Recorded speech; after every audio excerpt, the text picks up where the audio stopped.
Ever wondered what it's like when Hell's Angels members get hit with life sentences? Well, today we're about to take a look into some. Alright, first up, let's dive into the wild story of Maurice "Mom" Boucher, the big shot from Hell's Angels in Quebec. Back in the 90s, it was like a war zone with Hell's Angels versus Rock Machine. Boucher, already doing life for killing 2 officers, pulled some crazy moves. He wanted to scare the cops, so he randomly ordered hits in '97. He got off the hook in '98, but drama followed, threatened jurors, and a gutsy prosecutor getting death threats. Boucher, the puppeteer, used money records to control things. 2 life sentences later, he's in Canada's toughest prison, still causing trouble through his daughter. Even behind bars, he was ordering hits, saying, "All is good." The guy showed no remorse, even flashing a peace sign at a buddy's funeral. This isn't just about crimes, it's a peek into the mind of a dude who loved being the bad guy, pulling strings even when the curtains were closing. Next, let's go all the way to Berlin, Germany. Yes, we're talking about Kadir Padir and his Hell's Angels crew. Picture this. On January 10, 2014, 13 masked figures storm a local biker office, turning it into a deadly battlefield. Kadir Padir, the Hell's Angels big shot, pulls the trigger, ending Tahir Ock's life in a blink. Why? Revenge. Tahir stabbed one of Padir's pals, triggering this brutal response. Surveillance cameras captured the chaos, revealing the masked assailants, leaving no doubt about their identity. In the aftermath, a figure named Kaz, aka the Persian, cooperates with the police, unveiling the dark secrets of Hell's Angels in Germany. As the trial unfolds, the courtroom is a tense scene. The Berlin District Court drops the hammer. Life imprisonment for 8 Hell's Angels, marking a milestone in Germany's biker gang history. Kadir Padir, the orchestrator, gets a life sentence and is described as antisocial and aggressive. But guess what? Padir, stone-faced, shows zero emotion. If you think this is dark, wait till you hear this one. Next, we ride to Massachusetts in 2014, where Adam Lee Hall, joined by his partners in crime, faced the grim reality of justice. Accused and found guilty of first-degree murder, they were responsible for ending the lives of David Glasser, Edward Frampton, and Robert Chadwell in a hail of bullets.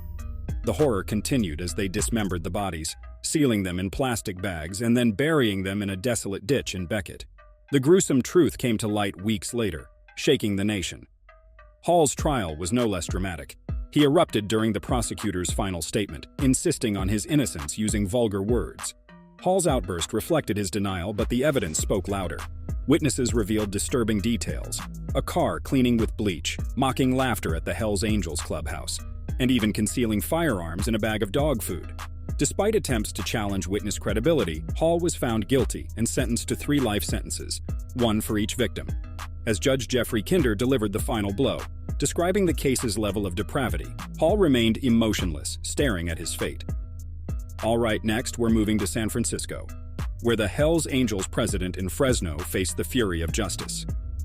In 2017, an indictment dropped like a bomb, targeting Hell's Angels involved in a wild conspiracy. Brian Wayne, Jonathan Nelson, and Russell Taylor faced serious charges, from murder to drug dealing and illegal firearms possession. The spotlight? The killing of Joel Silva, a fellow Hell's Angels member. Allegedly, Silva caused trouble, leading Taylor and Nelson to decide he had to go.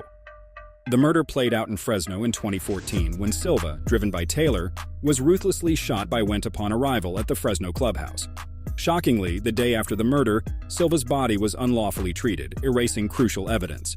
The FBI, rattled by Silva's death, launched investigations into Hell's Angels chapters in Fresno and Sonoma County. Raids followed, revealing weapons, motorcycles, drugs, and garments with human DNA. The surprising twist?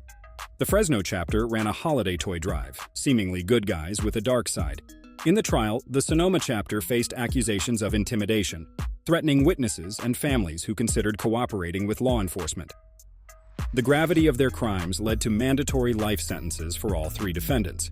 As the courtroom doors closed, Went, Nelson, and were left to grapple with the reality of a lifetime behind bars, paying the consequences for their dark actions. Finally, we have Rodney Lee Rollis, a Hell's Angels member who was convicted of brutally murdering Michael Santa Walsh. This chilling story unfolded as Walsh, a Santa Claus for kids with disabilities, falsely claimed club membership, earning him a deadly target on his back. Rollis, a ruthless enforcer, faced charges of robbery, extortion, and murder. His violent history included assaulting a senior citizen and orchestrating Walsh's killing. Federal prosecutors portrayed Rollis as a cruel bully, defending the club's honor through violence. The trial marked a triumph against outlaw motorcycle gangs, sentencing Rollis to life behind bars, leaving a dark chapter in the Hells Angels legacy. Anyways, after watching all of these stories, what do you guys think? Do drop your thoughts in the comments section below, and we'll meet in the next episode. Until then, see ya!